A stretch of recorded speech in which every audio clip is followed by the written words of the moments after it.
The year is 1996 and a team of agents arrives at a hospital to gather several orphan babies, putting a special tag on each of them before being sent to a special program where they will become the perfect soldiers. They are specifically chosen and go through an extremely difficult training program during which they are taught that weakness isn't an option and that they must be perfect at all times, always obeying orders and showing no emotion. They make the kids watch animals fight and kill each other, so they become numb to violence. They are also under supervision at all times and they can't leave their rooms. When the kids turn 8, the training of their minds and advanced skills begins. They have to be in classrooms every day and work on all kinds of puzzles and strategy problems. When they turn 12, the training becomes brutal. The kids have to run many miles each day and keep their bodies in perfect condition. One day they are running in a field and one boy falls behind because of exhaustion. A truck comes for the boy and kills him without mercy because the program has no place for weakness.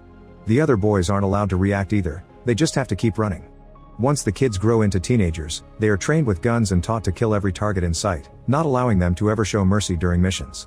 By the time they turn 17, these boys are fully formed weapons and ready for combat, which is signaled with a special tag tattoo on their faces. The best soldier in this class is Todd.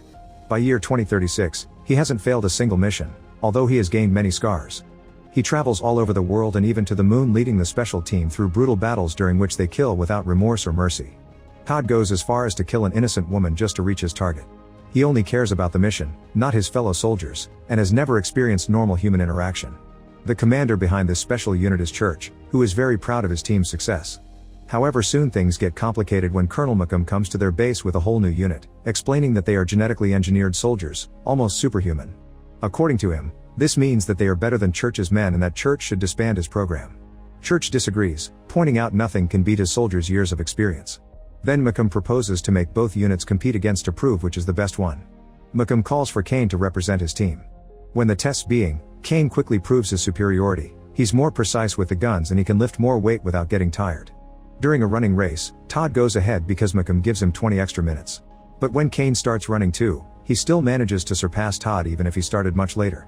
Church still refuses to accept this and says new soldiers lack fighting spirit, so he adds another test. Todd and Kane begin climbing some steel chains, and once again, Kane proves to be faster even if he starts later. Next, Church wants to prove that battle experience matters, so he asks for a fight on the chains. Macomb is smug and says that for it to be fair, 3 people should go against Kane. 2 more soldiers quickly join Todd on the chains, but this doesn't make a difference. Kane's just too strong and after exchanging a few hits, he quickly kills both soldiers, throwing their bodies to the ground.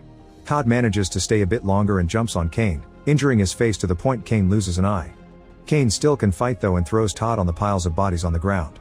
Macomb won, but he is still furious and yells at Kane because such an injury means he isn't perfect anymore.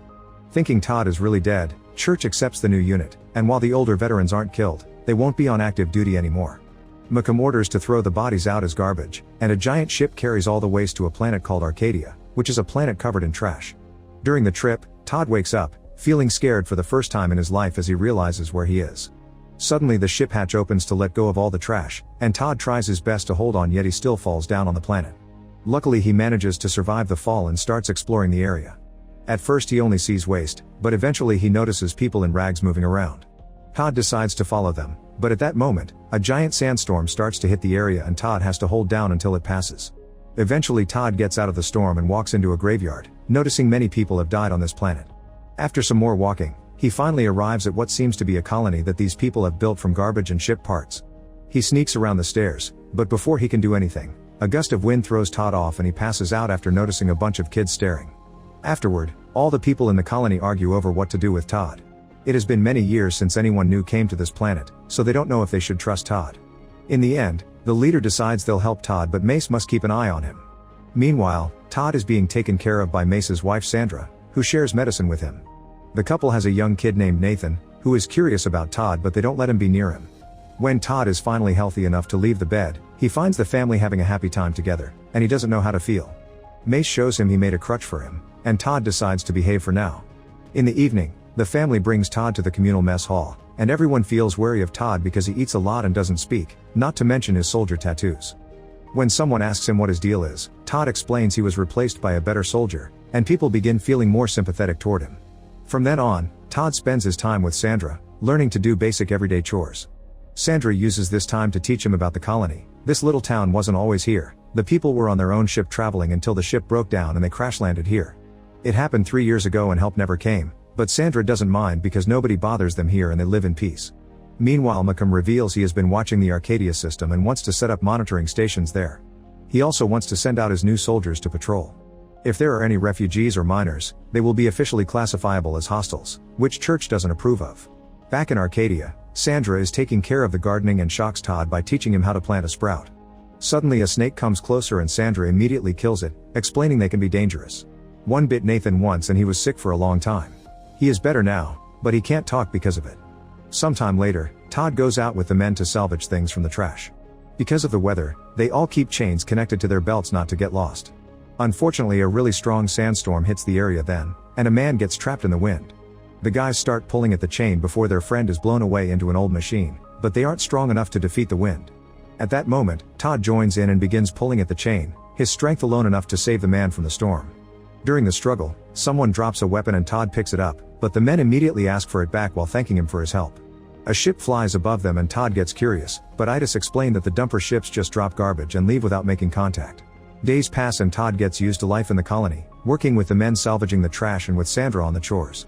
One evening, Todd's so distracted by watching Sandra that he accidentally cuts his finger and he doesn't even notice the pain until Sandra takes care of the wound. She wonders what soldier life is like, and Todd explains he's always under discipline, which makes her hug him for comfort. When Christmas time comes, the colony throws a huge party. Todd's doing well until some crackers go off and Todd mistakes them for gunshots. This triggers his PTSD and he begins having flashbacks of all the horrible training he went through. Fearing what he may do, Todd goes to hide on the roof and watches the party from afar. The next day, Todd tries to keep down his violent training by punching a bag. However, this continues to bring back lots of brutal memories filled with death and destruction, including the time he had to kill a child. At that moment, a man comes closer to give Todd a gift, but Todd is still caught in his memories and can only see an enemy, so he pushes the man down by the throat. He almost kills him by throwing him inside a machine, but luckily he snaps out of it just in time and realizes lots of people are watching. Now everyone's getting wary of him again, especially when he keeps punching the bag until his hands bleed. This brings up another memory of him being in the classroom and beating up a fellow kid as his teacher reminded him he mustn't have mercy. Sometime later, Todd wakes up to find Nathan nearby, showing him that he solved a puzzle. At that moment a snake shows up and Todd tries to teach Nathan how to kill it, but Nathan is too afraid and freezes. Todd immediately jumps in and catches the snake but he doesn't kill it, instead he asks Nathan to try again. Suddenly Sandra and Mace arrive and kill the snake while they scold Todd for putting Nathan in danger. By this point the colony has had enough. They tell Todd he'll never fit in and that he's becoming too dangerous, so they kick him out. Todd gathers his things and walks away, shocking himself when he cries for the first time ever. Soon after that, Sandra and Mace are sleeping peacefully when suddenly a snake gets on the bed. When it's about to bite Mace, Nathan shows up and bravely kills the snake like Todd taught him. Mace realizes that Todd had been right and rushes out of the house to look for Todd, finding him hiding in the trash. He apologizes for what happened and invites him to come back. At that moment, a ship full of Malcolm's soldiers arrives on the planet, which Todd quickly identifies as a military ship and makes Mace run away with him. Soon lots of vehicles and soldiers come out of the ship, including Kane, and the colony raises an alarm to get in a defensive position. The soldiers then start attacking, shooting anyone in sight. Explosions begin occurring all over the place and Mace is hit by one, so Todd has to drag him away. When they reach a hiding spot, Todd tries to wrap up Mace's wounds, but it's too late and Mace dies asking for his family. Meanwhile, Church gets the news about the colony, but Malcolm orders his soldiers to kill them even if they're civilians. Just in case, Church decides to get his old soldiers ready. The leader of the colony comes out to try to communicate with the soldiers, but she just gets shot in the spot. The colonists immediately open fire to defend their home, but their few weapons aren't enough against such an army and soon the soldiers are causing death and destruction in town. They also come in with flamethrowers so they can slowly burn people to death in the most sadistic way. At that moment, Todd breaks through the roof and kills one of the flame soldiers. Then he gathers weapons from the fallen bodies and goes looking for the other flame soldier, who is currently chasing after Sandra and the kids. Luckily Todd gets there just in time and kills the guy with a rocket launcher. When yet another soldier begins shooting through the wall, Todd makes everyone duck before opening the door and shooting one more rocket to kill this man too. Afterward, Todd grabs the soldier's communicator and sends a growl to see what happens. Malcolm wonders what to do next, and Church advises him to retreat his men, to which Malcolm agrees. Once the soldiers are gone, the colonists use their time to heal the wounded, and Sandra is devastated when Todd confirms Mace is dead. Todd grabs as many weapons as he can find and paints his face, ready for revenge. Todd sneaks around to approach the landing area in secret and shoots one of the vehicles to cause confusion. The soldiers come out to look for him, and Todd secretly attacks from the dark. One guy gets pushed off the roof and another one gets a snake thrown at him. Then Todd hides in the water to stab a soldier and surprises another two with bullets. When more soldiers come in as backup, Todd begins shooting them all without caring about them shooting back. It turns out he's set up a puppet and he's controlling the weapon with strings from afar. He's also set up some explosives that he activates to kill many men at the same time. At that moment, a sandstorm arrives, so Todd ties himself to some old machinery while the wind takes away the last standing men. The last soldiers left are in vehicles, so Todd jumps from above to land on the roof and begins shooting any men he can see. Then he throws some explosives through the door to kill the drivers.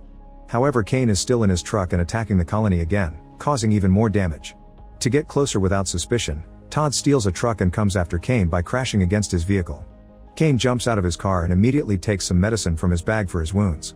Todd goes looking for Sandra and the kids to rescue them, but Kane shows up for round 2.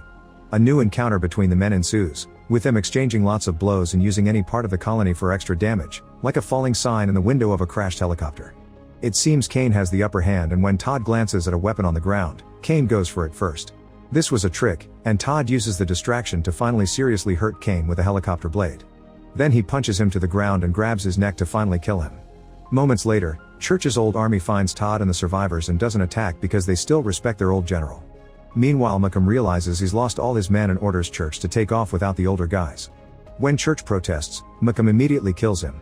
At that moment, the older unit enters the ship and captures Malcolm to take him to Todd, who is so scary that makes Malcolm wet his pants as he begs. Afterward, Malcolm and his counselors are thrown out of the ship and left on Arcadia, where a bomb goes off and kills them all. The ship takes off safely and it's revealed that the surviving colonists came aboard too, and now they're traveling to a better place to live at. Nathan asks Todd to pick him up and Todd finally experiences what real affection is like. Make sure to subscribe and turn on notifications so you can watch more videos like this. Thanks for watching.